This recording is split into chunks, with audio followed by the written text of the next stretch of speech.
Bonjour! Dans cette vidéo, je vous montre comment créer vos cartes à tâches sur PowerPoint facilement et efficacement pour un apprentissage plus ludique dans vos classes de cycle 2 et cycle 3. C'est parti!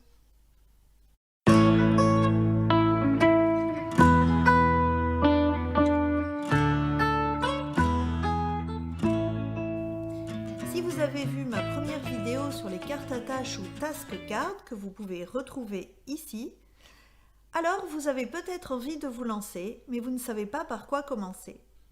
Je vais donc vous expliquer pas à pas comment faire sur PowerPoint en partageant mon écran avec vous.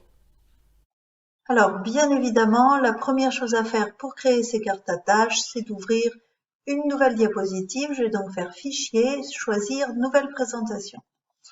Je vais supprimer ces zones de texte qui ne m'intéressent pas. Et la première chose que je vais devoir faire, c'est donner à ma feuille la taille qui correspond à un A4 en format paysage. Je vois que je suis déjà en paysage, mais je ne veux pas grand écran, je veux le format A4. Je vais même supprimer les marges et mettre vraiment la taille de la page, c'est-à-dire 29,7 en largeur et 21 en hauteur. Voilà.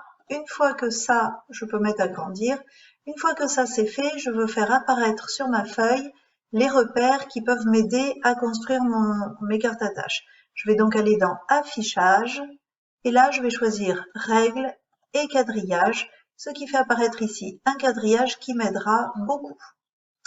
Ensuite, je retourne dans le menu d'accueil et je vais faire Insertion et là je vais choisir des lignes que je vais faire démarrer au 0 verticalement. Je vais choisir une nouvelle ligne et celle-ci, je vais la placer en partant du 0. Voilà. Comme ça, j'ai mes 4 cartes qui sont prêtes. Je vais dupliquer cette feuille plusieurs fois. Pour cela, je vais appuyer en même temps sur CTRL D et ça va me créer une nouvelle feuille. Ou alors, je me mets sur la feuille, je fais clic droit et je fais dupliquer la diapositive. Et je vais en créer plusieurs. Et ça, ce sera le recto et en dessous, on aura à chaque fois le verso. Une fois que ça c'est fait, la première chose à faire maintenant, c'est de mettre une bordure, un décor. Pour cela, je peux aller dans Internet, je vais taper dans Google Cute Border, par exemple, et je vais choisir une bordure à intégrer comme celle-ci. Allez, je clique dessus, hop, et je la choisis, et je vais la télécharger très rapidement sur mon ordinateur. La voilà, elle est là. Je vais maintenant retourner dans mon fichier et je vais l'intégrer. Pour cela, je vais faire Insertion, Image sur cet appareil et sur mon bureau, hop, je vais choisir mon petit cadre. Il est trop grand, je vais donc le sélectionner et je vais, en me mettant dans le coin droit, le réduire à la taille qui me convient. Le voici. Je vais pouvoir maintenant le copier en faisant CTRL-C ou bien Édition, Copier, et je vais le recoller 3 fois de suite en faisant CTRL-V ou bien, alors je le place et je vous montre, ou bien en faisant Édition, alors couper, copier je veux dire, et ensuite coller. Et je vais donc le coller comme cela, hop, CTRL-V, 4 fois. Voilà mon visuel de près. Je vais le remettre au début puisqu'il s'est fait à la fin. Ce visuel, je vais pouvoir le reproduire ensuite en faisant dupliquer la diapositive. Je vais l'intercaler comme ceci. Je duplique encore une fois.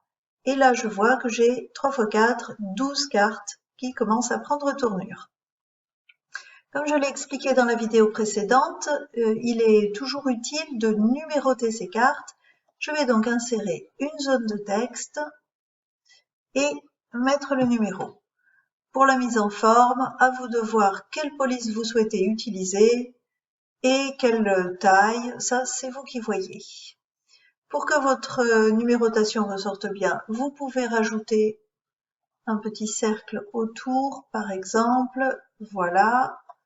je ne mets pas de remplissage, je mets aucun remplissage. Par contre, je mets un contour un petit peu plus épais et de couleur pour que ça aille bien. Oh, cette couleur ne va pas du tout. Pour avoir la bonne couleur, je vais choisir la pipette. Je vais me placer à l'endroit qui m'intéresse et c'est magique. Mon contour est fait. Pour que mes numéros et leurs contours restent bien ensemble, je vais les sélectionner ensemble et je vais les grouper en cliquant sur grouper. Maintenant, je peux le copier en faisant CTRL-C et le coller en faisant CTRL-V. Et voilà, mes numéros vont pouvoir s'afficher. J'ai plus qu'à changer après le contenu. Je vais copier-coller les deux ensemble.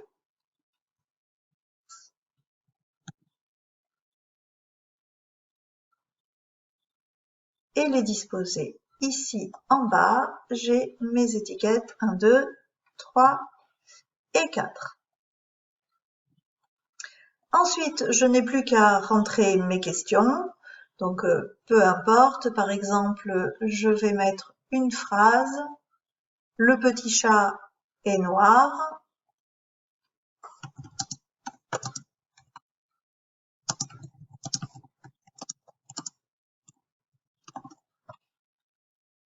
Je vais, bien le centrer. Et la question, la tâche que l'élève va devoir accomplir va être d'indiquer, par exemple, combien il y a d'adjectifs dans cette phrase. Alors, je vais poser la question en rajoutant une boîte de dialogue, une zone de texte.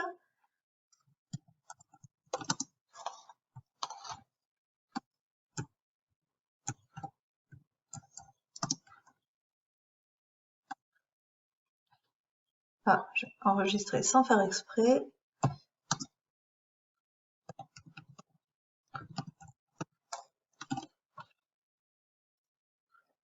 Voilà, je vais noter ma question juste au-dessus pour différencier la question de la réponse.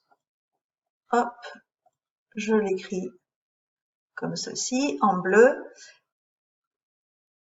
Alors, maintenant que la question est prête, il va falloir écrire la réponse au verso. Pour cela, il faudra faire très attention à une chose. Si la question se trouve en haut à gauche, il faudra écrire la réponse en haut à droite. En effet, quand on retourne la feuille, la réponse doit être inversée. Je vais reprendre la phrase, je vais la copier en faisant CTRL-C et je vais aller sur la page suivante qui est celle du verso et je vais la coller. Là, elle s'est collée en haut à gauche puisque c'est ici que se trouvait ma question. Mais moi, je vais inverser et je vais la mettre ici.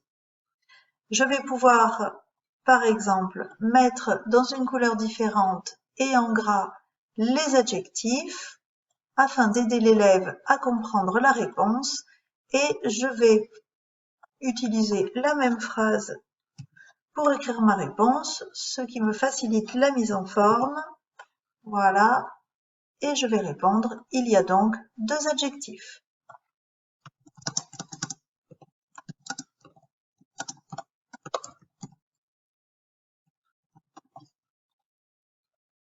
Voilà, une première carte est faite, il n'y a plus qu'à faire les suivantes. Lorsque l'on a terminé son travail, il faut l'enregistrer évidemment et l'imprimer. Pour l'imprimer, on fera Fichier, Imprimer. Alors, le but du jeu, alors soit on a une imprimante qui fait le recto verso, et dans ces cas-là, on va lui demander donc d'imprimer en recto verso en retournant sur le bord court. C'est une fonction qui permet de le retourner dans le bon sens pour que ça s'imprime correctement et que les deux côtés soient bien avec le même sens de lecture.